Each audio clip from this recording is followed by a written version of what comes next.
अस्सलाम वालेकुम friends, welcome back to top smarties. Drama serial Hasrat. Sanaya जो शुरू से लेकर अब तक बर्दाश्त करते ही जा रही है। आखिर एक इंसान में कितनी हिम्मत होती है, वो कितना बर्दाश्त कर सकता है। तो फिर सनाया की तबीयत काफ़ी ख़राब हो जाती है कि काफ़ी देर वो अपने कमरे में खुद को बंद रखती है। जब वो बाहर नहीं निकली तो अरहम को खौफे खुदा आ ही गया, या फिर सोई हुई मोहब्बत जाग ही गई। आखिरकार वो सनाया के कमरे में आता है। सनाया को यूं निढाल देखकर परेशान हो जाता है।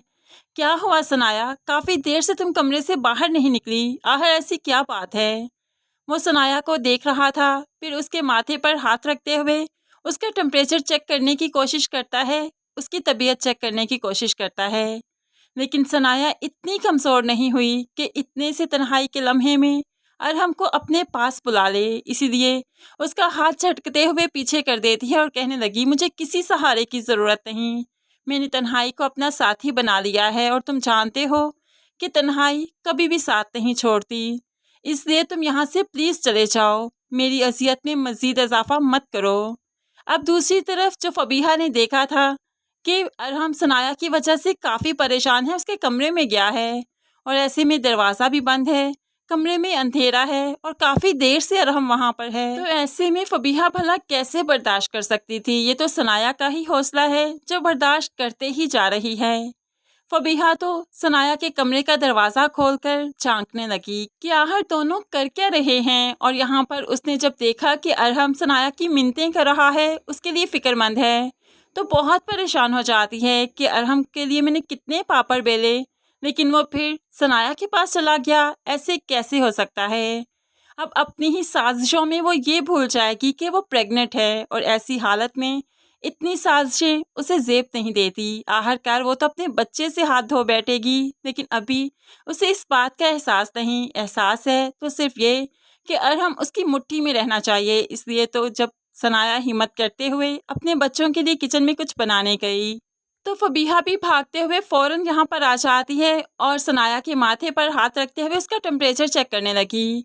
सनाया झटक कर हाथ पीछे कर देती है, तुम्हारी हिम्मत कैसे हुई मुझे हाथ लगाने की। तो फबीहा कहने लगी, बुखार तो तुम्हें है नहीं, फजूल ड्रामे क्यों करती हो, अरहम को अपने पास बुलाने के बहाने क्यों ढूंढती हो। तुम जानती हो ना कि मैं एक्सपेक्ट कर रही हूँ और अरहम सिर्फ मेरे हैं, इसलिए ये फजूल ड्रामे करने की कोशिश मत किया करो।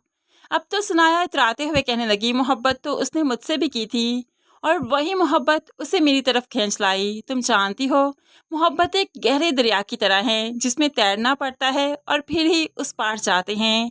और तुम जानती हो मैं तो तुम्हें इस मोहब्बत के दरिया में तैरने की इजाज़त भी नहीं दूंगी, तुम खुद को समझती क्या हो। अब तो फबीहा इतराने लगी, ये मस्त तुम्हारी खुशफहमी है। तुम्हें क्या लगता है अरहम जिसे मैंने इतनी मुश्किलों से हासिल किया ऐसे ही जाने दूंगी? ऐसा नहीं होगा। एक इशारे पर वो सब कुछ करने को तैयार है मेरे लिए, ये याद रखना। अब फबीहा की तो ये महज गलत फहमी है कि उसने सनाया को छोड़ देना है और फिर बच्चों को। और हम इतना मजबूत नहीं है कि सनाया को छोड़ पाए। आखिर कभी उसने सनाया से भी मोहब्बत की थी और बच्चे तो उसकी जान हैं। बेशक फबीहा उसे बच्चा देने जा रही है, लेकिन 2 बच्चे उसके पहले भी थे जिसके लिए उसका दिल वैसे ही धड़कता है जैसे नए आने वाले बच्चे के लिए। आखिर वो भी बाप है, अपने बच्चों को ऐसे नहीं छोड़ेगा। दूसरी तरफ फरहीन हमजा को संभालने की कोशिश करती है। हमजा जिसने फिर से फबीहा को देखा है और टूट सा गया है। ऐसे में फरहीन खूब अच्छे से कोशिश कर रही है कि हमजा को माजी से खींच कर ले आए और अपना बना ले। आखिरकार हमजा को फरहीन की मोहब्बत का अंदाज़ा हो ही जाएगा कि ये फबीहा से कितनी अच्छी है, कितनी सिंसेर है, हर मामले में हर मौके पर मेरे साथ एडजस्ट करेगी। फ्रेंड्स, फबीहा जो हवाओं में उड़ती फिरती है, आप सब इसका क्या अंजाम देखना चाहते हैं ज़रूर कमेंट्स में बताइएगा। मज़ीद वीडियोस के लिए चैनल को सब्सक्राइब करके साथ बेल नोटिफिकेशन ज़रूर प्रेस कीजिए ताकि आने वाली हर वीडियो बहुत आसानी से देख सकें। दुआओं में याद रखिएगा, अपना बहुत सारा ख्याल रखिएगा। नई वीडियो तक के लिए अल्लाह हाफिज़।